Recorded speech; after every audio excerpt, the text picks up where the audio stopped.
And welcome back to the daily observations. Day 1.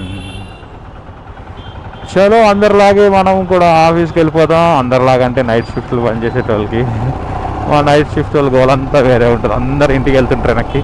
మేమేమో చలో పని చేసుకుందాం పదా అని రాత్రిపూట ఆఫీస్కి వెళ్తుంటాం. అదే అందరూ ఎర్లీ మార్నింగ్ లేచే టైంకి ఇంటికి వెళ్ళి తినేసి పప్పుకుంటాం. అదొక డిఫరెంట్ లైఫ్. వేరే ప్రపంచంతో మొత్తం కనెక్షన్లు కట్ అయిపోతాయి. వాళ్ళతో కనెక్షన్లు ఉండాలంటే మనకి మెంటల్ వేసిపోద్ది. చలో ఈరోజు ఏముంది మాట్లాడడానికి పెద్దగా ఏం లేదు. నెక్స్ట్ వీక్ అందరం ఫ్యామిలీతో తిరుపతి వెళ్తున్నాము. అండ్ కొద్దిగా వర్క్ లైఫ్ అన్నిటి నుంచి బ్రేక్ తీసుకుంటున్నాము. ఒక 4 days ప్రశాంతంగా వెళ్ళి దైవ దర్శనం చేసుకొని మంచిగా మొక్కుకొని టైం స్పెండ్ చేసి మళ్ళీ బ్యాక్ టు నార్మల్ లైఫ్.